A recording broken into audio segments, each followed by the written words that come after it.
ಕರ್ತನಲ್ಲಿ ಪ್ರೀತಿಯ ಆಸರೆ ಟಿ ವಿಯ ಎಲ್ಲ ಪ್ರೇಕ್ಷಕರಿಗೆ ಪ್ರಭು ರಕ್ಷಕನವಾದ ಯೇಸು ಕ್ರಿಸ್ತನ ನಾಮದಲ್ಲಿ ಮತ್ತೊಮ್ಮೆ ನಿಮ್ಮನ್ನು ವಂದಿಸ್ತೇನೆ. ಈ ಕಾರ್ಯಕ್ರಮಕ್ಕೆ ಸ್ವಾಗತಿಸ್ತೇನೆ.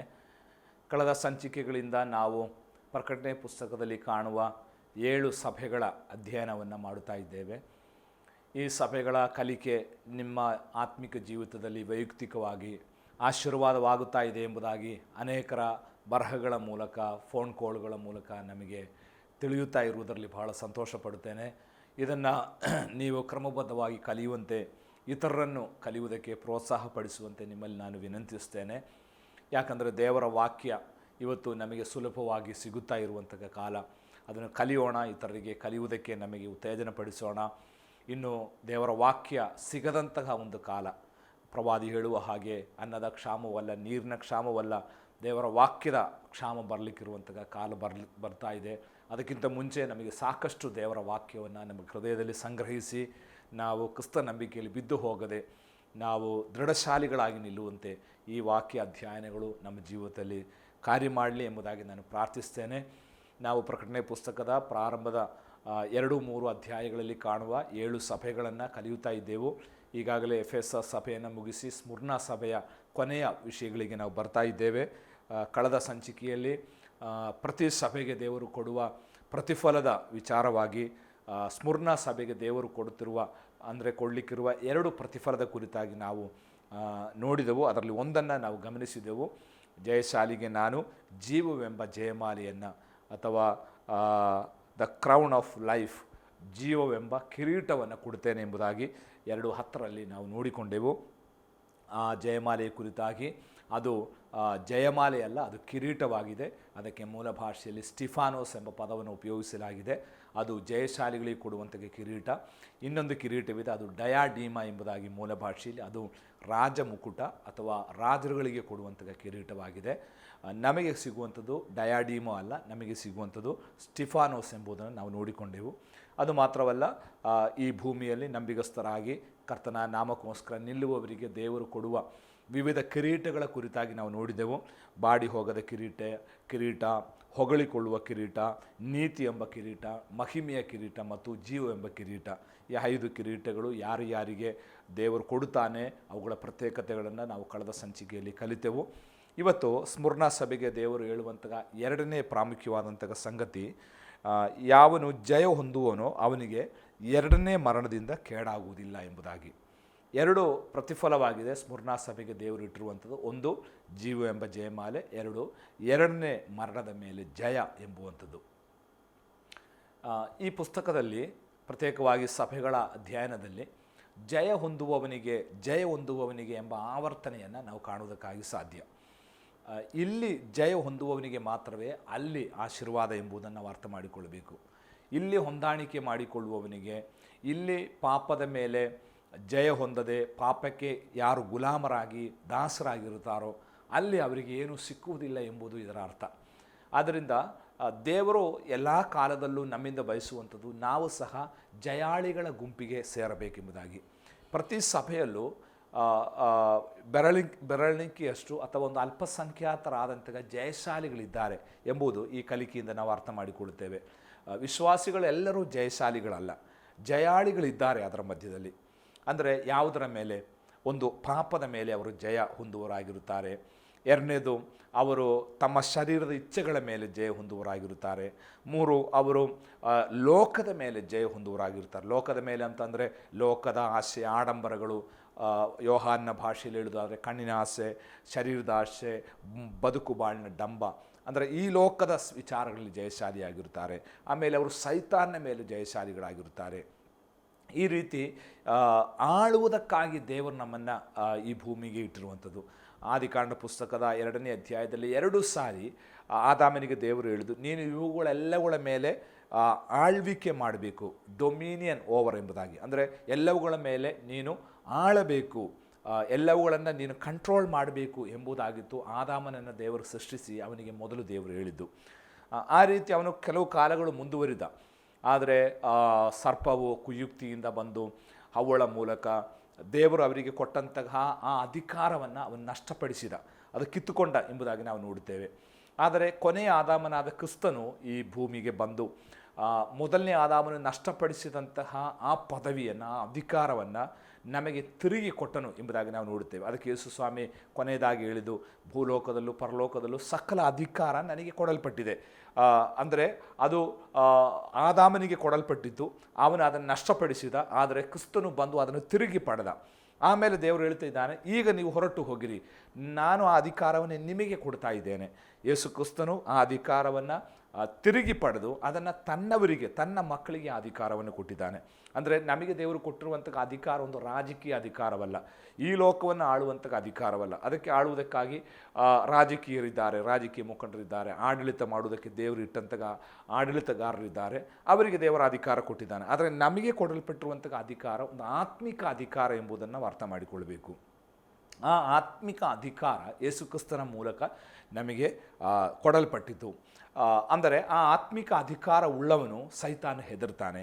ಆ ಆತ್ಮಿಕ ಅಧಿಕಾರ ಉಳ್ಳವನು ನಿಯಂತ್ರಿಸುವಾತನಾಗಿರುತ್ತಾನೆ. ಅಂದರೆ ನಮಗೆ ಗೊತ್ತು, ದೃಶ್ಯವಾದಗಳು ಮತ್ತು ಅದೃಶ್ಯವಾದಗಳಿದ್ದಾವೆ. ಅದೃಶ್ಯವಾದಂತಹ ಅನೇಕ ದುಷ್ಟಾತ್ಮ ಸೇನೆಗಳು ನಮಗೆ ವಿರೋಧವಾಗಿ ನಿಲ್ಲುವಂತಹ ಅಂಧಕಾರದ ಬಲಗಳನ್ನು ನಿಯಂತ್ರಿಸುವಂತಹ ಅವುಗಳ ಮೇಲೆ ದೇವರು ನಮಗೆ ಅಧಿಕಾರವನ್ನು ಕೊಟ್ಟಿದ್ದಾನೆ ಎಂಬುದು ದೇವರ ವಾಕ್ಯ ಕಲಿಯುವಾಗ ನಮಗೆ ಅರ್ಥ ಆಗ್ತದೆ. ಅದು ಮಾತ್ರವಲ್ಲ, ನಮ್ಮನ್ನು ಆಳುವುದಕ್ಕೆ, ಲೋಕದ ಇಚ್ಛೆಗಳನ್ನು ಆಳುವುದಕ್ಕೆ, ಮತ್ತು ನಮ್ಮ ಶರೀರವನ್ನು ನಿಯಂತ್ರಿಸುವುದಕ್ಕೆ, ಲೋಕದ ಮೇಲೆ ಆಳ್ವಿಕೆ ಮಾಡುವುದಕ್ಕೋಸ್ಕರ, ಅಂದರೆ ಆತ್ಮಿಕವಾದ ಆಳ್ವಿಕೆ ನಡೆಸುವುದಕ್ಕಾಗಿ ದೇವರು ನಮಗೆ ವಿಶೇಷವಾದ ಅಧಿಕಾರವನ್ನು ಕ್ರಿಸ್ತನ ಮೂಲಕ ದಯಪಾಲಿಸಿಕೊಟ್ಟಿದ್ದಾನೆ. ಆದ್ದರಿಂದ ನಾವು ಈ ರೀತಿ ಜಯಶಾಲಿಗಳಾದರೆ ನಮಗೆ ಎರಡನೇ ಮರಣದ ಮೇಲೆ ನಮಗೆ ಜಯವಿದೆ, ಅಥವಾ ಎರಡನೇ ಮರಣದಿಂದ ನಮಗೆ ಕೇಡಾಗುವುದೇ ಇಲ್ಲ ಎಂಬುದಾಗಿ ದೇವರ ವಾಕ್ಯ ನಮಗೆ ಬೋಧಿಸ್ತಾ ಇದೆ. ಈಗ ನಾವು ಅರ್ಥ ಮಾಡಿಕೊಳ್ಳಬೇಕಾದಂತಹ ಸಂಗತಿ, ಎರಡನೇ ಮರಣ ಏನು ಎಂಬುದಾಗಿ. ಎರಡನೇ ಮರಣ ಅಂದರೆ ಅದನ್ನು ಆತ್ಮಿಕ ಮರಣ ಅಂತ ನಾವು ಕಲಿಯಬಹುದು. ನಮಗೆಲ್ಲರಿಗೂ ಒಂದು ಮರಣವಿದೆ, ಅದನ್ನು ಫಿಸಿಕಲ್ ಡೆತ್ ಅಥವಾ ಶಾರೀರಿಕ ಮರಣ ಅಂತ ನಾವು ಹೇಳ್ತೇವೆ. ಪ್ರತಿ ಮನುಷ್ಯನೂ ಎರಡು ಮರಣದ ಮೂಲಕ ಹಾದು ಹೋಗಬೇಕು. ಒಂದನೇ ಮರಣ ನಮ್ಮ ಶಾರೀರಿಕ ಮರಣ. ಈ ಮರಣ ಮನುಷ್ಯನಾಗಿ ಹುಟ್ಟಿದ ಎಲ್ಲರಿಗೂ ಸಂಭವಿಸ್ತದೆ. ಅದು ರಕ್ಷಣೆ ಹೊಂದಿದವರಿಗೂ, ಯೇಸು ಸ್ವಾಮಿಯನ್ನು ಕಂಡುಕೊಂಡವರಿಗೂ, ಕಂಡುಕೊಳ್ಳದವರಿಗೂ, ಅಂದರೆ ಮನುಷ್ಯನಾಗಿ ಭೂಮಿಯಲ್ಲಿ ಹುಟ್ಟಿದ ಪ್ರತಿಯೊಬ್ಬನಿಗೂ ಈ ಮರಣ ಇದೆ ಎಂಬುದು ಯಾಥಾರ್ಥ್ಯ, ಅದು ನಿಜವಾದ ಸಂಗತಿ. ಆದರೆ ನಾವು ಗಮನಿಸಬೇಕು, ದೇವರು ಮನುಷ್ಯನನ್ನು ಈ ಭೂಮಿಯಲ್ಲಿ ಸೃಷ್ಟಿ ಮಾಡಿದ್ದು ಆತನ ಪ್ರತಿನಿಧಿಯಾಗಿ ನಾವು ಆತನಿಗೋಸ್ಕರ ಆಳುವುದಕ್ಕೋಸ್ಕರವಾಗಿತ್ತು. ಆದರೆ ಅದು ಆದಾಮನ ಮೂಲಕ ನಷ್ಟವಾಯಿತು. ಯೇಸು ಕ್ರಿಸ್ತನು ತಿರುಗಿ ಬಂದು ಆ ಅಧಿಕಾರವನ್ನು ನಮಗೆ ಪುನಃಸ್ಥಾಪನೆ ಮಾಡಿಕೊಟ್ಟನು.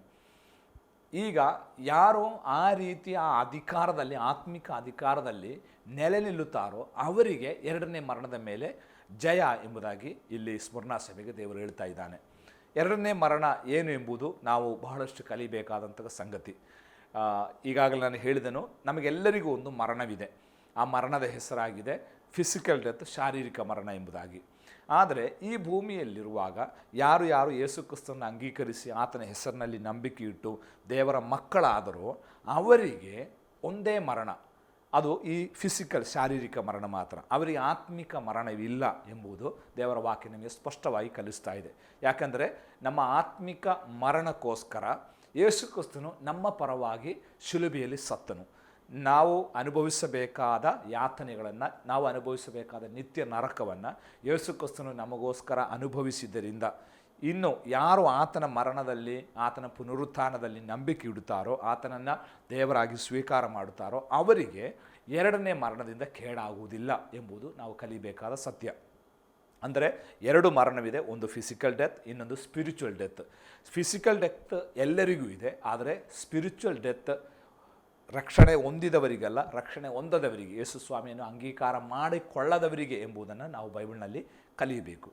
ಅದಕ್ಕೋಸ್ಕರ ನಾವು ಏನು ಮಾಡಬೇಕು? ಈ ಎರಡನೇ ಮರಣದಿಂದ ನಾವು ಪಾರಾಗಬೇಕಾದ್ರೆ ಏನು ಮಾಡಬೇಕು?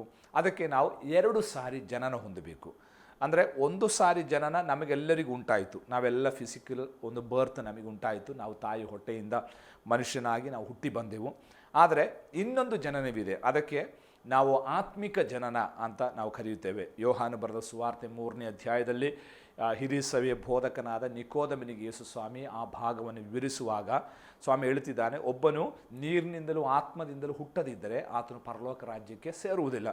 ಅಂದರೆ ತಿರುಗಿ ಹುಟ್ಟಬೇಕೆಂಬುದಾಗಿ ಹೇಳಿದಾಗ ನಿಕೋದೇಮನಿಗೆ ಅರ್ಥ ಆಗಲಿಲ್ಲ. ನಿಕೋದೇಮನು ಹೇಳ್ತಿದ್ದಾನೆ, ನಾನು ಇನ್ನೂ ತಾಯಿ ಹೊಟ್ಟೆಯಲ್ಲಿ ಹೋಗಿ ಹೇಗೆ ಈ ಮುದುಕನಾದ ನಾನು ಹುಟ್ಟಲಿ ಎಂಬುದಾಗಿ. ಅದಕ್ಕೆ ಸ್ವಾಮಿ ಹೇಳ್ತಿದ್ದಾನೆ, ಆ ರೀತಿಯ ಒಂದು ಫಿಸಿಕಲ್ ಬರ್ತ್ನ ಕುರಿತಾಗಿ ಎಲ್ಲ ನಾನು ಹೇಳ್ತಾ ಇರುವಂಥದ್ದು ಒಂದು ಆತ್ಮಿಕ ಜನನ ಆಗಬೇಕು. ಅದು ಯಾವುದರ ಮೂಲಕ?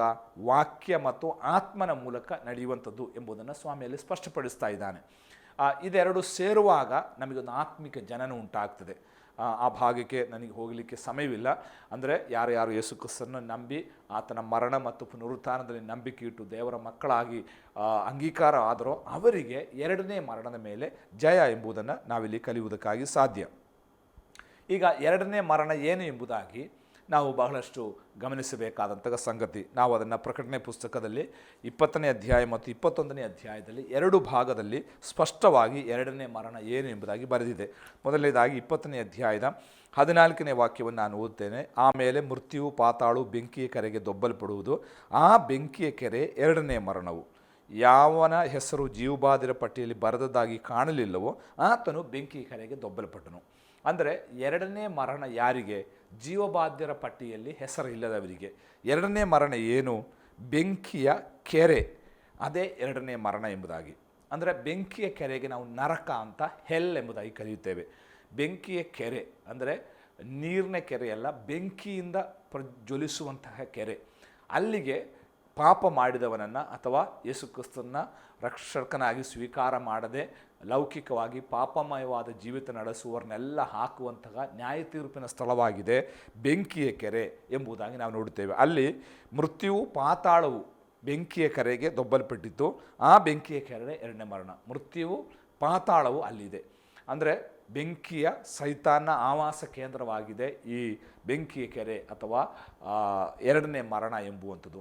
ಆ ಬೆಂಕಿಯ ಕೆರೆಗೆ ಯಾರು ಬೀಳುತ್ತಾರೋ ಅವರಿಗೆ ಎರಡನೇ ಮರಣ. ಅದೇ ಎರಡನೇ ಮರಣ. ಅಂದರೆ ಅವರ ಆತ್ಮ ಬೆಂಕಿಯ ಕೆರೆಗೆ ದೊಬ್ಬಲ್ಪಡುತ್ತದೆ. ಅಲ್ಲಿ ಅವರು ನಿತ್ಯ ಯಾತನೆಯನ್ನು ಅನುಭವಿಸಬೇಕಾಗಿ ಬರುತ್ತದೆ. ಆ ಬೆಂಕಿಯ ಕೆರೆಯಿಂದ ಬಿಡುಗಡೆಗೊಳ್ಳುವುದಕ್ಕಾಗಿ ಯಾವ ರೆಕಮೆಂಡೇಷನ್ ಮಾಡಿಯೂ ಪ್ರಯೋಜನವಿಲ್ಲ. ಯಾಕಂದರೆ ಅನೇಕರು ಹೇಳ್ತಾರೆ, ಇಲ್ಲಿ ನಾವೇನಾದರೂ ಒಳ್ಳೆಯ ಕಾರ್ಯ ಮಾಡಿದರೆ ನಮ್ಮ ಆತ್ಮ ಅಲ್ಲಿಂದ ಪರಲೋಕಕ್ಕೆ ಹೋಗ್ತದೆ ಎಂಬುದಾಗಿ. ಅಂತಹ ಯಾವ ವಾಕ್ಯಗಳು ಪವಿತ್ರ ಬೈಬಲ್ನಲ್ಲಿ ಇಲ್ಲ. ಬೈಬಲ್ನಲ್ಲಿ ಸ್ಪಷ್ಟವಾಗಿ ಹೇಳ್ತಿದೆ, ಒಮ್ಮೆ ಮರಣವು ಆಮೇಲೆ ನ್ಯಾಯ ತೀರ್ಪು ಎಲ್ಲ ಮನುಷ್ಯರಿಗೆ ದೇವರು ನಿಶ್ಚಯ ಮಾಡಿ ಇಟ್ಟಿದ್ದಾನೆ ಎಂಬುದಾಗಿ. ಆದ್ದರಿಂದ ಮರಣದ ನಂತರ ಒಂದು ನ್ಯಾಯ ತೀರ್ಪು ಇದೆ ಎಂಬುದು ಬಹಳ ಸ್ಪಷ್ಟವಾಗಿ ಬೈಬಲ್ ನಮಗೆ ಕಲಿಸುವಂತಹ ಸಂಗತಿಯಾಗಿದೆ. ಆ ನ್ಯಾಯ ತೀರ್ಪಿನಿಂದ ನಾವು ಬಿಡುಗಡೆ ಹೊಂದಬೇಕಾದರೆ ಇಲ್ಲಿ ನಾವು ಯೇಸು ಕ್ರಿಸ್ತನನ್ನು ನಂಬಿ ರಕ್ಷಕನಾಗಿ ಸ್ವೀಕಾರ ಮಾಡಿಕೊಂಡು ಪವಿತ್ರವಾದ ಜೀವಿತವನ್ನು ನಾವು ನಡೆಸಿದರೆ ಮಾತ್ರವೇ ನಾವು ಎರಡನೇ ಮರಣದಿಂದ ಕೇಡಾಗದೇ ಇರುವುದು ಎಂಬುದು ಇಲ್ಲಿ ಬರೆಯಲ್ಪಡ್ತಾ ಇದೆ.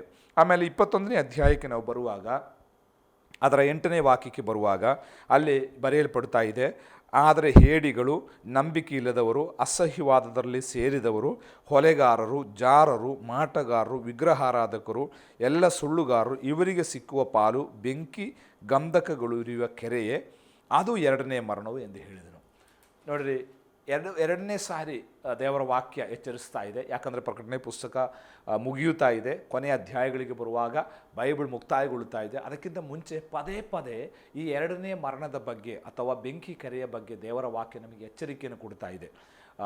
ಒಂದಕ್ಕಿಂತ 2 ಸಾರಿ ಒಂದು ವಿಷಯ ಬೈಬಲ್ನಲ್ಲಿ ಕಾಣುವುದಾದರೆ ಅದಕ್ಕೆ ಬಹಳ ಇಂಪಾರ್ಟೆಂಟ್ ಇದೆ, ಪ್ರಾಧಾನ್ಯತೆ ಇದೆ ಎಂಬುದು ಅದರ ಅರ್ಥ. ಅದಕ್ಕೆ 20ನೇ ಅಧ್ಯಾಯದಲ್ಲಿ ಬೆಂಕಿಯ ಕೆರೆಯಾದ ಎರಡನೇ ಮರಣದ ಕುರಿತಾಗಿ ಹೇಳಿ 21ನೇ ಅಧ್ಯಾಯದಲ್ಲೂ ಸ್ಪಷ್ಟವಾಗಿ ಹೇಳ್ತಾ ಇದೆ ಅಲ್ಲಿ ಹೋಗುವವರು ಯಾರು ಎಂಬುದನ್ನು ಎಚ್ಚರಿಸ್ತಾ ಇದ್ದಾನೆ. ಯಾರೆಲ್ಲ? ಒಂದನೇದಾಗಿ ಹೇಡಿಗಳು, ನಂಬಿಕೆ ಇಲ್ಲದವರು, ಅಸಹ್ಯವಾದರಲ್ಲಿ ಸೇರಿದವರು, ಕೊಲೆಗಾರರು, ಜಾರರು, ಮಾಟಗಾರರು, ವಿಗ್ರಹಾರಾಧಕರು, ಎಲ್ಲ ಸುಳ್ಳುಗಾರರು ಇವರಿಗೆ ಸಿಕ್ಕುವ ಪಾಲು ಏನು ಬೆಂಕಿ ಗಂಧಕೊಳ್ಳುವ ಕೆರೆ, ಅದೇ ಎರಡನೇ ಮರಣ ಎಂಬುದಾಗಿ. ಅಲ್ಲಿ ಒಂದು 7-8-9 ಮಂದಿ ಒಂದು ದೊಡ್ಡ ಪಟ್ಟಿಯನ್ನು ನಾವು ಕಾಣ್ತೇವೆ. ಅಲ್ಲಿ ಆ ಪಟ್ಟಿಯಲ್ಲಿ ಮೊದಲನೇದಾಗಿ ಹೇಳಿರುವಂಥದ್ದು ಹೇಡಿಗಳು ಅಥವಾ ಏನು ಧೈರ್ಯಗೆಟ್ಟವರು ಅಥವಾ ಹೆದರುವವರು ಎಂಬುದಾಗಿ ನಾವು ನೋಡುತ್ತೇವೆ. ಹೆದರಿಕೆ ಇಷ್ಟೊಂದು ದೊಡ್ಡ ಪಾಪವೋ ಎಂಬುದಾಗಿ ನಮಗೆ ಸಂಶಯ ಬರಬಹುದು. ನೋಡಿರಿ, ಪಾಪಿಗಳ ಪಟ್ಟಿಯಲ್ಲಿ ಅಥವಾ ನರಕಕ್ಕೆ ಹೋಗುವವರ ಪಟ್ಟಿಯಲ್ಲಿ ಮೊದಲನೇ ಸ್ಥಾನ ಹೇಡಿಗಳಿಗೆ, ಅಂದರೆ ಏನು ಧೈರ್ಯ ಇಲ್ಲದವರಿಗೆ, ಹೆದರುವವರಿಗೆ. ಏನು ಇದರ ಕಾರಣ? ಯಾಕೆ ದೇವರು ಅದನ್ನು ಮೊದಲನೇ ಸ್ಥಾನದಲ್ಲಿ ಇಟ್ಟಿದ್ದಾನೆ ಅಂದರೆ ಕರ್ತನಾದ ಯೇಸು ಕ್ರಿಸ್ತನಿಗೋಸ್ಕರ ನಿಲ್ಲುವುದಕ್ಕೆ ಬದಲಾಗಿ ಸಮಾಜಕ್ಕೆ, ಮನುಷ್ಯನಿಗೆ, ಇತರರಿಗೆ ಹೆದರಿದರೆ ನಮಗೆ ಪರಲೋಕ ರಾಜ್ಯಕ್ಕೆ ಹೋಗಲಿಕ್ಕೆ ಸಾಧ್ಯ ಇಲ್ಲ ಎಂಬುದು ಅದರ ಅರ್ಥ. ಆದ್ದರಿಂದ ಹೇಡಿಗಳು ಅಂದರೆ ಯಾರು ಜನರಿಗೆ ಹೆದರುತ್ತಾರೋ ಅಥವಾ ಜನಸಂದಣಿಗೆ ಹೆದರುತ್ತಾರೋ, ವ್ಯಕ್ತಿಗಳಿಗೆ ಹೆದರುತ್ತಾರೋ, ಸಮಾಜಕ್ಕೆ ಹೆದರುತ್ತಾರೋ ಅವರಿಗೆ ಯಾವತ್ತೂ ಪರಲೋಕ ರಾಜ್ಯಕ್ಕೆ ಹೋಗಲಿಕ್ಕೆ ಸಾಧ್ಯವಿಲ್ಲ ಅಂತ ಅದರ ಅರ್ಥ. ಆದ್ದರಿಂದ ಹೇಡಿತನವನ್ನು ತೆಗೆದು ಬಿಡೋಣ. ಒಂದು ವೇಳೆ ಮನುಷ್ಯ ನಮ್ಮನ್ನು ಕೊನೆಯದಾಗಿ ಮಾಡುವಂಥ ನಮ್ಮನ್ನು ಕೊಲ್ಲಬಹುದು, ಅದಕ್ಕಿಂತ ದೊಡ್ಡದೇನು ಮನುಷ್ಯನಿಗೆ ಮಾಡೋಕ್ಕಿಲ್ಲ ನಮ್ಮ ಮೇಲೆ. ನಾವು ಸತ್ತರೆ, ಕ್ರಿಸ್ತನಿಗೋಸ್ಕರ ಸತ್ತರೆ ನಾವು ನಿತ್ಯ ಪರಲೋಕ ರಾಜ್ಯಕ್ಕೆ ಹೋಗ್ತೇವೆ. ಆದ್ದರಿಂದ ಮರಣವನ್ನು ನಾವು ಹೆದರಬಾರದು ಎಂಬುದು ದೇವರ ವಾಕ್ಯ ನಮಗೆ ಕಲಿಸುವಂಥ ಸಂಗತಿ. ಮರಣದ ಮೇಲೆ ಹೆದರಿಕೆ ಉಳ್ಳವನಿಗೆ ಪರಲೋಕ ರಾಜ್ಯಕ್ಕೆ ಹೋಗುವುದಕ್ಕೆ ಸಾಧ್ಯವೇ ಇಲ್ಲ ಎಂಬುದು ದೇವರ ವಾಕ್ಯ ಬರೆಯಲ್ಪಡ್ತಾ ಇದೆ. ನಾವು ಧೈರ್ಯಶಾಲಿಗಳಾಗಿರಬೇಕು. ಯಾಕಂದರೆ ಬೈಬಲ್ ಸ್ಪಷ್ಟವಾಗಿ ಹೇಳುತ್ತಾ ಇದೆ, ಈ ಮನುಷ್ಯರೆಲ್ಲ ಮಣ್ಣಿನಿಂದ ಸೃಷ್ಟಿ ಮಾಡಿದವರು. ಅದಕ್ಕೆ ಮಣ್ಣಿನ ಹೆಂಟೆಗಳು ಮನುಷ್ಯರು. ಮಣ್ಣಿನಿಂದ ಸೃಷ್ಟಿ ಮಾಡಿದ ಮನುಷ್ಯರೆಲ್ಲ ಮಣ್ಣಿನ ಹೆಂಟೆ. ನೀವು ಗದ್ದೆಯಲ್ಲಿ ಹಾದು ಹೋಗುವಾಗ ಮಣ್ಣಿನ ಹೆಂಟೆ ನೋಡಿ ಯಾರಾದರೂ ಭಯಪಟ್ಟದುಂಟಾ? ದೊಡ್ಡ ಮಣ್ಣಿನ ಗಂಟೆ ಇದೆ, ಸಣ್ಣ ಮಣ್ಣಿನ ಹೆಂಟೆ ಇದೆ. ಈ ಹೆಂಟೆಗಳನ್ನು ನೋಡಿ ಯಾರಾದರೂ ಭಯಪಡ್ತಾರಾ?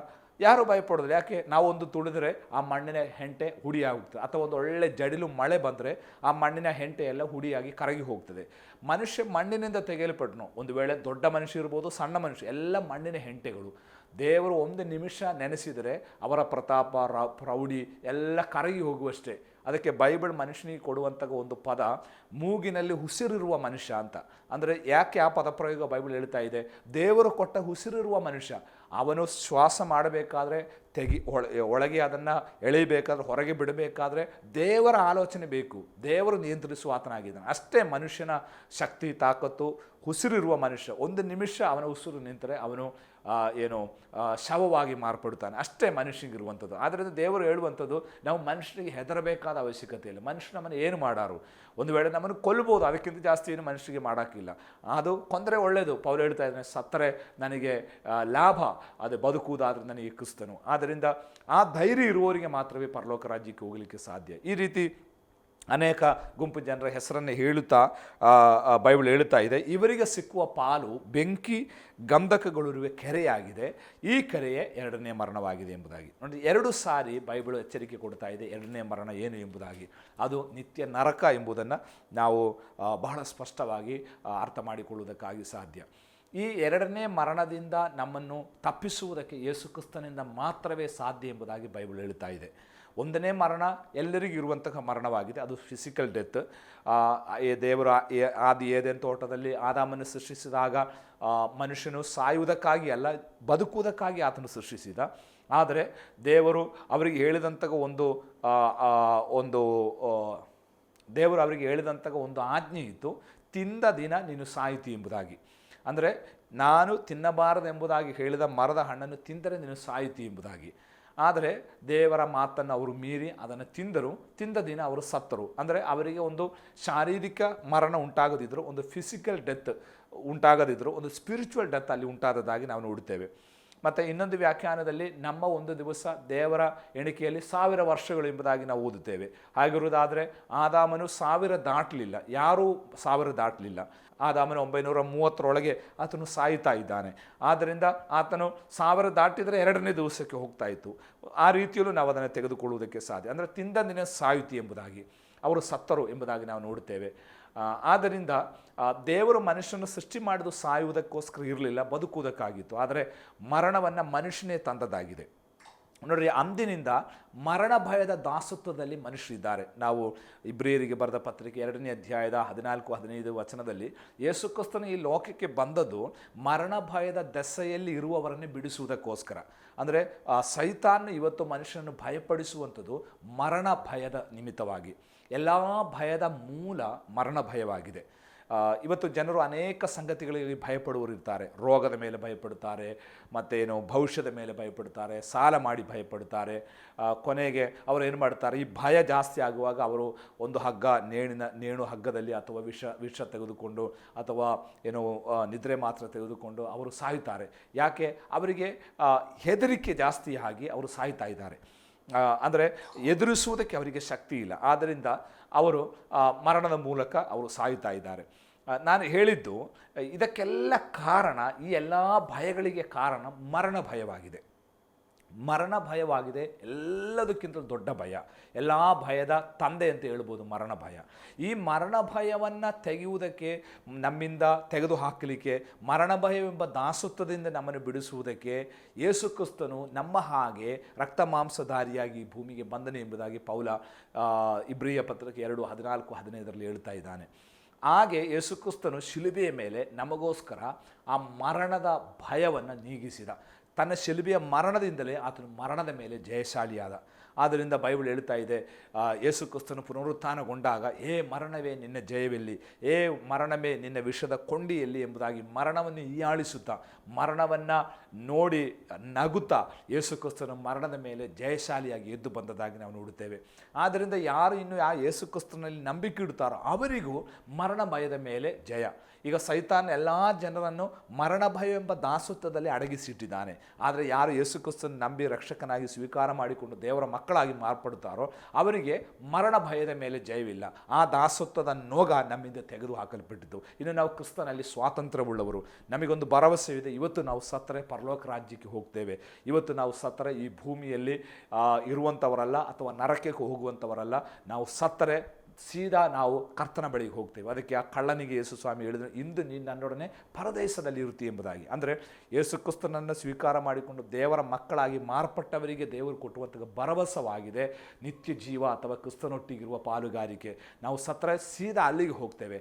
ಆ ಧೈರ್ಯ ನಮಗಿದ್ದರೆ ಮತ್ತು ನಮಗೆ ಮರಣದ ಮೇಲೆ ಭಯಪಡಬೇಕಾದ ಅವಶ್ಯಕತೆ ಇಲ್ಲ. ಪೌಲನ ಭಾಷೆಯಲ್ಲಿ ಮರಣ ನಮಗೆ ಯಾವತ್ತೂ ಒಂದು ಡಿಪ್ರಮೋಷನ್ ಅಲ್ಲ, ಅದೊಂದು ನಮಗೆ ಪ್ರಮೋಷನ್ ಆಗಿದೆ, ಅದು ನಮಗೆ ಲಾಭವಾಗಿದೆ, ಅದು ಇದಕ್ಕಿಂತ ಉನ್ನತವಾದ ಸ್ಥಳಕ್ಕಿರತಕ್ಕಂಥ ಒಂದು ತೇರ್ಗಡೆ, ಒಂದು ಬಡ್ತಿಯಾಗಿದೆ ಎಂಬುದನ್ನು ನಾವು ದೇವರ ವಾಕ್ಯದಲ್ಲಿ ಕಲಿಯುವುದಕ್ಕಾಗಿ ಸಾಧ್ಯ. ಆದ್ದರಿಂದ ನನ್ನ ಮಾತನ್ನು ಕೇಳ್ತಿರುವಂಥ ಪ್ರೇಕ್ಷಕರಿಗೆ ನಾನು ಹೇಳ್ತಿರುವಂಥದ್ದು, ನಿಮಗೆ ಯಾರಿಗಾದರೂ ಮರಣ ಭಯ ಇರುವುದಾದರೆ ನೀವು ಯೋಚನೆ ಮಾಡಿಕೊಳ್ಳಿ, ನೀವು ಯೇಸು ಕ್ರಿಸ್ತನ ನಿಜವಾಗಿ ಸ್ವೀಕಾರ ಮಾಡಿಕೊಂಡಿಲ್ಲ, ಅದಕ್ಕೆ ಆ ಮರಣ ಭಯ ಕಾಡ್ತಾ ಇದೆ. ನಿಜವಾಗಿ ಕ್ರಿಸ್ತನು ನಮ್ಮೊಳಗೆ ಬಂದರೆ, ಆ ಕ್ರಿಸ್ತನ ಸಾನ್ನಿಧ್ಯ ನಮ್ಮಲ್ಲಿದ್ದರೆ, ಆ ಕ್ರಿಸ್ತನ ಪ್ರೀತಿ ನಮ್ಮಲ್ಲಿದ್ದರೆ, ಕ್ರಿಸ್ತನು ನಮ್ಮೊಳಗೆ ವಾಸ ಮಾಡುತ್ತಿರುವುದಾದರೆ ಮತ್ತು ನಮಗೆ ಮರಣ ಭಯದ ಮೇಲೆ ಹೆದರಿಕೆ ಇಲ್ಲ. ಯಾಕೆ? ನಾವು ಸತ್ತರೆ ಪರಲೋಕ ರಾಜ್ಯಕ್ಕೆ ಹೋಗ್ತೇವೆ ಎಂಬ ಆ ಧೈರ್ಯ ಮತ್ತು ನಿರೀಕ್ಷೆ ನಮಗಿರುವುದಾದರೆ ಮರಣವನ್ನು ನಾವು ಈಸಿಯಾಗಿ ಕಾಣುವುದಕ್ಕಾಗಿ ಸಾಧ್ಯ. ಅದಕ್ಕೆ ಬೈಬಲ್ ಹೇಳ್ತದೆ, ಭಕ್ತರ ಮರಣವನ್ನು ಯೆಹೋವನ ಅಲ್ಪವೆಂದು ಎಣಿಸುವುದಿಲ್ಲ ಎಂಬುದಾಗಿ. ಭಕ್ತರ ಮರಣ ಯೆಹೋವನಿಗೆ ಬಹಳ ಅಮೂಲ್ಯವಾದದ್ದು ಎಂಬುದಾಗಿ. ಅಂದರೆ ಅವರು ಮರಣವನ್ನು ಹೆದರಿಕೆಯಿಂದ ಎದುರಿಸುವರಲ್ಲ, ಅವರು ಧೈರ್ಯವಾಗಿ ಮತ್ತು ವಿಶ್ರಾಂತಿಯಿಂದ ಬಹಳ ಸ್ವಸ್ಥತೆಯಿಂದ ಮರಣವನ್ನು ಎದುರಿಸಿ, ಮರಣ ಅವರಿಗೊಂದು ಬಡ್ತಿ ಎಂಬುದಾಗಿ ನೆನೆಸಿಕೊಂಡು ಅವರು ಪರಲೋಕ ರಾಜ್ಯಕ್ಕೆ ಸೇರ್ಪಡೆಗೊಳ್ಳುವರಾಗಿರುತ್ತಾರೆ.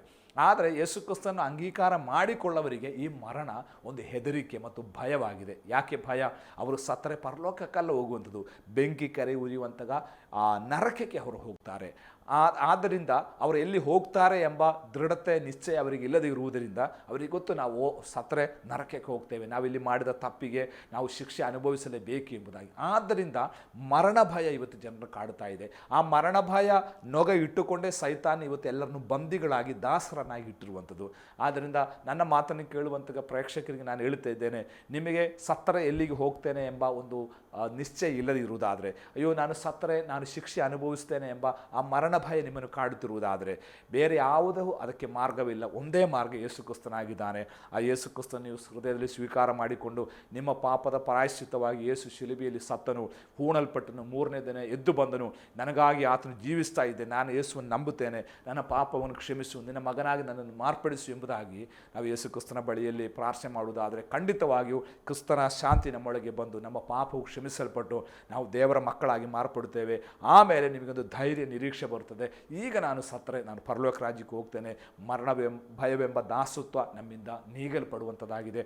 ಅದಕ್ಕೋಸ್ಕರವಾಗಿದೆ ಯೇಸು ಕ್ರಿಸ್ತನ ಶಿಲುಬೆಯಲ್ಲಿ ನಮಗೋಸ್ಕರ ಮರಣವನ್ನು ಹೊಂದಿದ್ದು. ಯೇಸು ಕ್ರಿಸ್ತನ ಮರಣದ ಬಗ್ಗೆ ನಾವು ಕಲಿಯುವುದಾದರೆ ಇದು ನಮಗೆ ಸ್ಪಷ್ಟವಾಗಿ ಅರ್ಥ ಆಗ್ತದೆ. ಯೇಸು ಕ್ರಿಸ್ತನು ಶಿಲುಬೆಯಲ್ಲಿ ಅನೇಕ ಗಂಟೆಗಳು ತೂಗಾಡಿದ್ದ, ಆದರೆ 3 ಗಂಟೆಗಳಿಗೆ ಪ್ರತ್ಯೇಕತೆ ಇದೆ. ಅಂದರೆ 12ನೇ ಗಂಟೆಯಿಂದ 3ನೇ ಗಂಟೆಯವರೆಗೆ ಲೋಕವೆಲ್ಲ ಕತ್ತಲಾಯಿತು ಎಂಬುದಾಗಿ ಸುವಾರ್ತಿಕರು ಬರೆದಿದ್ದಾರೆ. ಕಾರಣವೇನು? ಆ 3 ಗಂಟೆಗಳ ಕಾಲ ಲೋಕವೆಲ್ಲ ಕತ್ತಲಾಯಿತು. ಲೋಕಕ್ಕೂ ಸಹ ಪ್ರಕೃತಿಗೂ ಸಹ ಕುಮಾರನ ಮರಣವನ್ನು ಕಾಣುವುದಕ್ಕೆ ಆಗಲಿಲ್ಲ. ಆ 3 ಗಂಟೆಗಳಿಗೆ ಒಂದು ಪ್ರತ್ಯೇಕತೆ ಇದೆ. ಆ 3 ಗಂಟೆಗಳ ಕಾಲ ಮನುಷ್ಯರಾದ ನಾವು ಅನುಭವಿಸಬೇಕಾದ ನಿತ್ಯ ಮರಣವನ್ನು ಕರ್ತನು ಅನುಭವಿಸಿದ ಗಂಟೆಯಾಗಿತ್ತು ಆ 3 ಗಂಟೆ. ಯೇಸು ಕ್ರಿಸ್ತನು ಗತ್ಸಮನೆ ತೋಟದಲ್ಲಿ ಮಾಡಿದಂಥ ಒಂದು ಪ್ರಾರ್ಥನೆ ಇದೆ. ಆ ಪ್ರಾರ್ಥನೆ ಇದಾಗಿತ್ತು, ತಂದೆಯೇ ಸಾಧ್ಯವಾದರೆ ಈ ಪಾತ್ರೆ ನನ್ನಿಂದ ತೊಗಲಿಲಿ, ಹೇಗೂ ನನ್ನ ಚಿತ್ತವಲ್ಲ ನಿನ್ನ ಚಿತ್ತ ನೆರವೇರಲಿ. ಯೇಸು ಸ್ವಾಮಿ 3 ಸಾರಿ ಆವರ್ತನೆ ಮಾಡಿ ಪ್ರಾರ್ಥನೆಯನ್ನು ಮಾಡಿದನು. ಏನು ಪ್ರಾರ್ಥನೆ? ಸಾಧ್ಯವಾದರೆ ಈ ಪಾತ್ರೆ ನನ್ನಿಂದ ತೊಲಗಲಿ. ಅನೇಕರು ಅದನ್ನು ಅರ್ಥ ಮಾಡಿಕೊಂಡಿರುವಂಥದ್ದು ಈ ಪಾತ್ರೆ ಅಂದರೆ ಮರಣ ಎಂಬುದಾಗಿ. ನೋಡಿರಿ, ಯೇಸು ಕ್ರಿಸ್ತನು ಯಾವತ್ತು ಮರಣವನ್ನು ಹೆದರಿದವನಾಗಿರಲಿಲ್ಲ. ಮರಣ ಭಯ ಯೇಸು ಕ್ರಿಸ್ತನಿಗಿರಲಿಲ್ಲ. ಯಾಕಂದರೆ ತಾನು ಸಾಯುವುದಕ್ಕಾಗಿ ಈ ಲೋಕಕ್ಕೆ ಬಂದವನು. ಮತ್ತು ಯಾಕೆ ಮರಣವನ್ನೇ ಸ್ವಾಮಿ ಹೆದರಬೇಕಿತ್ತು? ಮತ್ತು ಈ ಪಾತ್ರೆ ನನ್ನಿಂದ ನೀಗಲಿ ಅಂತೇಳಿ ಸ್ವಾಮಿ ಆ ರೀತಿ ಪ್ರಾರ್ಥನೆ ಮಾಡುವ ಅಗತ್ಯತೆ ಏನಿತ್ತು? ಇದೆಲ್ಲ ಅನೇಕರನ್ನು ಕಾಡುವಂತಹ ಪ್ರಶ್ನೆ. ಆದರೆ ನಾನು ಅದಕ್ಕೊಂದು ಉತ್ತರ ಹೇಳುತ್ತೇನೆ. ಯೇಸು ಕ್ರಿಸ್ತನು ಇಲ್ಲಿ ನನ್ನಿಂದ ನೀಗಲಿ, ತನಗಿಷ್ಟವಿಲ್ಲದೆ ಇರತಕ್ಕಂತಹ ಸಂಗತಿ ತನ್ನಿಂದ ದೂರ ಹೋಗಲಿ, ತೊಲಗಲಿ ಎಂಬುದಾಗಿ ಪ್ರಾರ್ಥನೆ ಮಾಡಿದ್ದು ಮರಣವನ್ನು ನೀಗಿಸುವುದಕ್ಕಾಗಿ ಅಲ್ಲ. ತಂದೆಯಾದ ದೇವರ ಬಳಿಯಲ್ಲಿ ಆತನು ಪ್ರಾರ್ಥನೆ ಮಾಡಿದ್ದು ಇನ್ನೂ ಸ್ವಲ್ಪ ಕಾಲ ಈ ಭೂಮಿಯಲ್ಲಿ ದೀರ್ಘಾಯುಸ್ಸುಳ್ಳವನಾಗಿ ಬದುಕಬೇಕೆಂಬ ಆಸೆಯಿಂದಲೂ ಅಲ್ಲ ಕರ್ತನು ಆ ರೀತಿ ಪ್ರಾರ್ಥನೆ ಮಾಡಿದ್ದು. ಅಲ್ಲಿ ಪಾತ್ರೆ ಎಂಬುವಂಥದ್ದು ಅದು ನಿತ್ಯ ನರಕವಾಗಿದೆ ಎಂಬುದನ್ನು ನಾವು ಅರ್ಥ ಮಾಡಿಕೊಳ್ಳಬೇಕು. ಯಾಕೆ ನಾನು ಇದನ್ನು ಹೇಳಿದ್ದೇನೆ ಅಂತಂದರೆ, ನರಕ ಎಂಬುವಂಥದ್ದು ದೇವರಿಲ್ಲದ ಸ್ಥಳವಾಗಿದೆ. ಎಲ್ಲಿ ದೇವರು ಇಲ್ಲವೋ ಅದು ನರಕವಾಗಿದೆ. ಉದಾಹರಣೆಗೆ, ನಮ್ಮ ಮನೆಯಲ್ಲಿ ದೇವರು ಇಲ್ಲದಿದ್ದರೆ ನಮ್ಮ ಮನೆಯೇ ನರಕ. ನಮ್ಮ ಸಭೆಯಲ್ಲಿ ದೇವರಿಲ್ಲದಿದ್ದರೆ ಆ ಸಭೆಯೊಂದು ನರಕ. ಎಲ್ಲಿ ಸ್ವರ್ಗವಾಗ್ತದೆ, ಎಲ್ಲಿ ದೇವರಿದ್ದಾನೋ ಅಲ್ಲಿ ಸ್ವರ್ಗ. ನಮ್ಮ ಮನೆಯಲ್ಲಿ ದೇವರು ಇರುವಾಗ ನಮ್ಮ ಮನೆ ಸ್ವರ್ಗವಾಗ್ತದೆ. ನಮ್ಮ ಹೃದಯದಲ್ಲಿ ದೇವರು ಇರುವಾಗ ನಮ್ಮ ಹೃದಯ ಒಂದು ದೇವಾಲಯ, ಒಂದು ಸ್ವರ್ಗವಾಗಿ ಮಾರ್ಪಡ್ತದೆ. ನಮ್ಮ ಚರ್ಚಿನಲ್ಲಿ, ಸಭೆಗಳಲ್ಲಿ ದೇವರು ಇರುವಾಗ ಆ ಸಭೆ ಒಂದು ಪರಲೋಕವಾಗಿ ಮಾರ್ಪಡ್ತದೆ. ಆದ್ದರಿಂದ ಎಲ್ಲಿ ದೇವರಿದ್ದಾನೋ ಅದನ್ನು ಸ್ವರ್ಗವೆಂದು, ಎಲ್ಲಿ ದೇವರು ಇಲ್ಲವೋ ಅದನ್ನು ನರಕವೆಂದು ಬೈಬಲ್ ಕರೆಯುತ್ತಾ ಇದೆ. ಹಾಗಾದರೆ ನರಕವೆಂಬುವಂಥದ್ದು ದೇವರಿಲ್ಲದಂತಹ ಸ್ಥಳ ಎಂಬುದು ನಾವು ಅರ್ಥ ಮಾಡಿಕೊಳ್ಬೇಕು. ಯೇಸು ಕ್ರಿಸ್ತನು ಮಾನವರ ರಕ್ಷಣಾರ್ಥ ಮರಣ ಭಯದ ದೆಸೆಯಲ್ಲಿ ಇರತಕ್ಕಂಥವನ್ನು ಬಿಡಿಸುವುದಕ್ಕಾಗಿ ಆತನು ನಮ್ಮಂತೆ ರಕ್ತ ಮಾಂಸಧಾರಿಯಾಗಿ ನಮ್ಮಂತೆ ಆತನು ಮರಣಕ್ಕೆ ಅಧೀನನಾದನು ಎಂಬುದಾಗಿ ಬೈಬಲ್ ಹೇಳ್ತಾ ಇದೆ. ಮರಣಕ್ಕಾಗಿ ತನ್ನನ್ನು ಒಪ್ಪಿಸಿಕೊಟ್ಟನು ಎಂಬುದಾಗಿ. ಅಂದರೆ ಇಲ್ಲಿ ಮರಣ ಎಂಬುವಂಥದ್ದು ದೇವರಿಂದ ಸಂಬಂಧ ಕಳೆದು ಹೋಗುವಂತಹ ಸ್ಥಳ. ಯೇಸು ಕ್ರಿಸ್ತನು ತಂದೆಯಾದ ದೇವರ ಬಳಿಯಲ್ಲಿ ಪ್ರಾರ್ಥನೆ ಮಾಡುತ್ತಾ ಇದ್ದಾನೆ, ಸಾಧ್ಯವಾದರೆ ಈ ಪಾತ್ರೆ ಅಂದರೆ ಏನು, ಈ ನರಕ ನಾನು ಅನುಭವಿಸುವಾಗ ದೇವರ ಸಂಬಂಧ ನನಗೆ ಕಡಿದು ಹೋಗ್ತದೆ. ಅಂದರೆ ಅನಾದಿ ಭೂತಕಾಲ ನಿತ್ಯತೆಯಿಂದ ಈ ತನಕ ಅಥವಾ ಇನ್ನು ಮುಂದೆಯೂ ತಂದೆ ಮತ್ತು ಮಗ ಅವರಿಬ್ಬರು ಒಂದೇ ಆಗಿದ್ದಾರೆ. ಅವರನ್ನು ಬೇರ್ಪಡಿಸುವುದಕ್ಕೆ ಯಾರಿಂದಲೂ ಸಾಧ್ಯವಿಲ್ಲ. ಸ್ವಾಮಿ ಹೇಳುತ್ತಾ ಇದ್ದಾನೆ, ನಾನು ತಂದೆಯಲ್ಲೂ ತಂದೆ ನನ್ನಲ್ಲೂ ಇದ್ದಾನೆ, ನನ್ನ ನೋಡುವನು ತಂದೆ ನೋಡುವನು ಎಂಬುದಾಗಿ. ಅವರಿಬ್ಬರು ಒಂದೇ ಆಗಿದ್ದಾರೆ. They were coequal, coexistence, co powerful. ಅವರು ವ್ಯತ್ಯಾಸವಿಲ್ಲ. ಅವರು ಮೂರು ಒಂದೇ ಆಗಿದ್ದಾರೆ. ಒಂದೇ ಅಸ್ತಿತ್ವ, ಒಂದೇ ಶಕ್ತಿ, ಒಂದೇ ರೀತಿಯಲ್ಲಿ ಅವರು ಇದ್ದಾರೆ. ಆದರೆ ನಮ್ಮ ರಕ್ಷಣಾರ್ಥವಾಗಿ ಮಗನಾದ ಯೇಸು ಕ್ರಿಸ್ತನು ಈ ಭೂಮಿಗೆ ಬಂದಾಗ ಆತನು 3 ಗಂಟೆಗಳ ಕಾಲ ತಂದೆಯಿಂದ ವಿಚ್ಛೇದಿತನಾದನು. ಅಂದರೆ ಹೇಗೆ ರುಂಡ ಕತ್ತರಿಸಲ್ಪಡ್ತದೋ ಅದೇ ರೀತಿ ತಂದೆಯಿಂದ ಮಗನು ವಿಚ್ಛೇದಿಸಲ್ಪಟ್ಟನು. ಅದಾಗಿದೆ ನರಕ. ಅಲ್ಲಿ ದೇವರಿಲ್ಲದ ಸ್ಥಳ. ಅದನ್ನು ಮಗನ ಒಬ್ಬಂಟಿಗನಾಗಿ ಅನುಭವಿಸ್ತಾ ಇದ್ದಾನೆ. ಅಂದರೆ ನರಕ ಅನುಭವಿಸುವುದರಲ್ಲಿ ಅಲ್ಲ ಯೇಸು ಕ್ರಿಸ್ತನು ಬೇಡ ಅನಿಸಿದ್ದು, ದೇವರೊಟ್ಟಿಗಿರತಕ್ಕಂತಹ ಆ ಅಮೂಲ್ಯವಾದ ಸಂಬಂಧ ಕಳೆಯುವುದಕ್ಕೆ ಮಗನಿಗೆ ಇಷ್ಟ ಇರಲಿಲ್ಲ. ಆದರೆ ಅನಾದಿಕಾಲ ಭೂತಕಾಲ ನಿತ್ಯತೆಯಿಂದ ಇದ್ದಂತಹ ತಂದೆ ಮಗ ಎಂಬ ಸಂಬಂಧವನ್ನು ನಮಗೋಸ್ಕರ ಯೇಸು ಕ್ರಿಸ್ತನು ಕಳೆಯುತ್ತಾ ಇದ್ದಾನೆ. ಆ ಸಂಬಂಧವನ್ನು ನಷ್ಟಪಡಿಸ್ತಾ ಇದ್ದಾನೆ. ಅದೇ ನರಕ. ಆ 3 ಗಂಟೆಗಳ ಕಾಲ ಸ್ವಾಮಿ ದೇವರಿಂದ ಕಡಿಯಲ್ಪಟ್ಟವನಾಗಿ ವಿಚ್ಛೇದಿಸಲ್ಪಟ್ಟವನಾದರು. ಅದನ್ನು ನಾವು ಸುವಾರ್ತೆಗಳಲ್ಲಿ ಈ ರೀತಿ ಓದುತ್ತೇವೆ. ಯೇಸು ಕ್ರಿಸ್ತನು ಆಡಿದಂತಹ 7 ನುಡಿಗಳಲ್ಲಿ ಮೊದಲನೇ ನುಡಿ, ನನ್ನ ದೇವರೇ ಯಾಕೆ ನನ್ನನ್ನು ಕೈಬಿಟ್ಟಿದೆ ಎಂಬುದಾಗಿ. ಅಂದರೆ ಯೇಸು ಕ್ರಿಸ್ತನು ಯಾವತ್ತೂ ದೇವರನ್ನು ದೇವರ ಅಂತ ಕರೆದಿಲ್ಲ, ತಂದೆ ಎಂಬುದಾಗಿ ಕರೆದನು. ತಂದೆಯನ್ನು ನಮಗೆ ಇಂಟ್ರೊಡ್ಯೂಸ್ ಮಾಡುವುದಕ್ಕಾಗಿ ಸ್ವಾಮಿ ಈ ಲೋಕಕ್ಕೆ ಬಂದನು. ಸ್ವಾಮಿಯ ಎಲ್ಲ ಸಂಭಾಷಣೆಗಳಲ್ಲೂ ತಂದೆ ಎಂಬುದಾಗಿ ಕರೆಯುತ್ತಾ ಇದ್ದಾನೆ. ಅಂದರೆ ತಂದೆ ಮಗ ಸಂಬಂಧ. ಆದರೆ ಶಿಲುಬೆಯಲ್ಲಿ ಮಾತ್ರ ದೇವರೇ ಅಂತ ಕರೆಯುತ್ತಾ ಇದ್ದಾನೆ. ಅಂದರೆ ತಂದೆಯ ಸಂಬಂಧ ಕಡಿದು ಹೋಯಿತು. ಆಮೇಲೆ ಕೊನೆಯದಾಗಿ ಸ್ವಾಮಿ ತಂದೆ ಎಂಬುದಾಗಿ ಕರೆದು ತಾನು ಕೊನೆಯ ಭಾಗ ಹೇಳುತ್ತಿದ್ದಾನೆ, ತಂದೆ ನನ್ನ ಆತ್ಮವನ್ನು ನಿನ್ನ ಕೈಗೆ ಒಪ್ಪಿಸ್ತಾ ಇದ್ದೇನೆ ಎಂಬುದಾಗಿ. ಅಂದರೆ ಕೊನೆಯದಾಗಿ ಆ ಸಂಬಂಧ ಪುನಃಸ್ಥಾಪಿಸಲ್ಪಟ್ಟಿತು. ಅಂದರೆ 3 ಗಂಟೆಗಳ ಕಾಲ ತಂದೆಯಿಂದ ವಿಚ್ಛೇದಿಸಲ್ಪಟ್ಟವನಾದ ಮಗನ ಚಿತ್ರವನ್ನು ನಾವು ಕ್ರೂಜಿಯಲ್ಲಿ ಕಾಣ್ತಾ ಇದ್ದೇವೆ. ಅದಾಗಿತ್ತು ನರಕ ಅನುಭವಿಸಿದ್ದು, ದೇವರಿಲ್ಲದ ಸ್ಥಳ. ಆ ನರಕ ಯಾತಕ್ಕೆ ಅನುಭವಿಸಿರು? ನಮ್ಮನ್ನು ನಿತ್ಯರಾಜ್ಯಕ್ಕೆ ಕೊಂಡೊಯ್ಯುವುದಕ್ಕೋಸ್ಕರ ಆತನ ಅನುಭವಿಸನು ಎಂಬುದಾಗಿ ನಾವು ನೋಡ್ತಾ ಇದ್ದೇವೆ. ಆದ್ದರಿಂದ ಈ ಪಾತ್ರೆ ನನ್ನಿಂದ ತೊಲಗಲಿ ಎಂಬುದಾಗಿ ಕುಮಾರನು ಪ್ರಾರ್ಥನೆ ಮಾಡಿದ್ದು ಮರಣದ ಮೇಲೆ ಹೆದರಿಕೆ ಉಳ್ಳವನಾಗಿ ಮರಣ ಬೇಡ ಎಂಬುವ ಅರ್ಥದಲ್ಲಿ ಅಲ್ಲ, ದೇವರೊಟ್ಟಿಗೆ ಸಂಬಂಧ ಕಳೆದುಕೊಳ್ಳಲಿಕ್ಕೆ ನನಗೆ ಇಷ್ಟವಿಲ್ಲ ಎಂಬ ಅರ್ಥದಲ್ಲಿ ಆಗಿದೆ. ಅದು ನಮಗೋಸ್ಕರ ಆ ಸಂಬಂಧವನ್ನೂ ಸಹ ಕಳೆದನು. ಆ ಸಂಬಂಧ ಕಳೆಯಲ್ಪಟ್ಟಾಗಲೇ ಆತನು ನರಕವನ್ನು ಅನುಭವಿಸಿದ್ದು. ನಾವು ಸತ್ತು ನಿತ್ಯ ನರಕಕ್ಕೆ ಬೆಂಕಿ ಕೆರೆಗಳ ಉರಿಯುವಂತಹ ಆ ಕೆರೆಗೆ ಹೋಗಬೇಕಾದ ಸ್ಥಾನದಲ್ಲಿ ಅದನ್ನು 3 ಗಂಟೆಗಳ ಕಾಲ ಕುಮಾರನು ನಮಗೋಸ್ಕರ ಅನುಭವಿಸಿದನು. ಆದ್ದರಿಂದ ಸ್ಮರಣ ಸಭೆಗೆ ದೇವರು ಹೇಳ್ತಿದ್ದಾನೆ, ಯಾರು ಜಯ ಹೊಂದುತ್ತಾನೋ ಅವನಿಗೆ ಇನ್ನು 2ನೇ ಮರಣದ ಮೇಲೆ ಕೇಳಾಗುವುದಿಲ್ಲ. ಅದರ ಅರ್ಥವೇನು? ಯೇಸು ಕ್ರಿಸ್ತನ ಸ್ವೀಕಾರ ಮಾಡಿಕೊಂಡು ಯೇಸು ಕ್ರಿಸ್ತನೊಟ್ಟಿಗೆ ಕೊಟ್ಟಂತಹ ಆತ್ಮಿಕ ಅಧಿಕಾರದಲ್ಲಿ ಪಾಪದ ಮೇಲೆ, ಶರೀರದ ಮೇಲೆ, ಶರೀರದ ಇಚ್ಛೆಗಳ ಮೇಲೆ, ಲೋಕದ ಮೇಲೆ, ಸೈತಾನ್ಯ ಮೇಲೆ ಯಾರು ಜಯಶಾಲಿಯಾಗಿ ಜೀವನ ಮಾಡುತ್ತಾರೋ, ಕರ್ತನೊಂದಿಗೆ ನಡೆಯುತ್ತಾರೋ ಅವರಿಗೆ ಇನ್ನು 2ನೇ ಮರಣದಿಂದ ಯಾವ ಕೇಡಾಗುವುದಿಲ್ಲ. ಅಂದರೆ 2ನೇ ಮರಣ ಅವರನ್ನು ಸೋಂಕುವುದಿಲ್ಲ. ಅವರು ಸತ್ತರೆ ನಿತ್ಯ ರಾಜ್ಯಕ್ಕೆ ಹೋಗುತ್ತಾರೆ. ಇದು ದೇವರು ನಮಗೆ ಕೊಡುವಂತಹ ಅತಿ ದೊಡ್ಡ ಒಂದು ಪ್ರತಿಫಲವಾಗಿದೆ. ಈ ಪ್ರತಿಫಲವನ್ನು ನಾವೆಲ್ಲರೂ ಹೊಂದಿಕೊಳ್ಳಬೇಕೆಂಬುದಕ್ಕೋಸ್ಕರ ಯೇಸು ಕ್ರಿಸ್ತನನ್ನು ಈ ಲೋಕಕ್ಕೆ ತಂದೆಯಾದ ದೇವರು ಕಳುಹಿಸಿಕೊಟ್ಟದ್ದು. ನಿಮ್ಮಲ್ಲಿ ಯಾರಾದರೂ ಈ ನಿರೀಕ್ಷೆ ಇಲ್ಲದೆ ನನ್ನ ಮಾತನ್ನು ಕೇಳುತ್ತಿರುವುದಾದರೆ ನಿಮಗೂ ನಮಗೂ ನಿತ್ಯ ಪರಲೋಕ ರಾಜ್ಯಕ್ಕೆ ಹೋಗುವುದಕ್ಕಾಗಿ ಯೇಸು ಕ್ರಿಸ್ತನೆಂಬ ದಾರಿಯನ್ನು ತಂದೆಯಾದ ದೇವರು ನಮಗೆ ಕೊಟ್ಟಿದ್ದಾನೆ. ನೀವು ನಿಮ್ಮ ಪಾಪವನ್ನು ಅರಿಕೆ ಮಾಡಿಕೊಂಡು ಯೇಸುವಿನಲ್ಲಿ ನಂಬಿಕೆ ಇಡಿರಿ.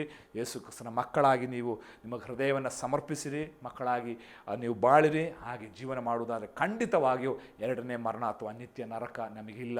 ಅದು ಪಾಪಿಗಳಿಗಿರುವಂಥದ್ದಾಗಿದೆ. ಆ ಪಾಪದಿಂದ ನಮ್ಮನ್ನು ರಕ್ಷಿಸುವುದಕ್ಕಾಗಿ ಯೇಸು ಕ್ರಿಸ್ತನು ಬಂದಿದ್ದಾನೆ. ಈ ಆತ್ಮಿಕ ಸತ್ಯವನ್ನು ನೀವು ಅರ್ಥ ಮಾಡಿಕೊಂಡು ಜಯಕರವಾದ ಜೀವಿತ, ಪಾಪದ ಮೇಲೆ ಜಯ ಹೊಂದುವಂತಹ ಜೀವಿತ ನಡೆಸಿರಿ. ಹಾಗಿರುವುದಾದರೆ ಖಂಡಿತವಾಗಿಯೂ 2ನೇ ಮರಣದ ಮೇಲೆ ನಮಗೆ ಕೇಡಾಗುವುದಿಲ್ಲ. ಈ ಮಾತುಗಳೊಂದಿಗೆ ನನ್ನ ಮಾತುಗಳನ್ನು ಮುಕ್ತಾಯಗೊಳಿಸಲಿಕ್ಕೆ ನಾನು ಬಯಸ್ತಾ ಇದ್ದೇನೆ. ಈ ಕಾರ್ಯಕ್ರಮವನ್ನು ತಪ್ಪದೇ ವೀಕ್ಷಿಸಿ ಅನೇಕರಿಗೆ ಇದನ್ನು ಕೇಳುವುದಕ್ಕೆ ನೀವು ಸಹ ಪ್ರೋತ್ಸಾಹಪಡಿಸಿರಿ. ನಿಮ್ಮ ಅನಿಸಿಕೆಗಳನ್ನು ನಮಗೆ ಬರೆದು ತಿಳಿಸಿರಿ. ಮುಂದಿನ ತರಗತಿಯಲ್ಲಿ ಭೇಟಿಯಾಗುವ ತನಕ ಸರ್ವಶಕ್ತನಾದ ದೇವರು ನಮ್ಮೆಲ್ಲರನ್ನು ಕಾಪಾಡಲಿ. ಆಮೇನ್. God bless you.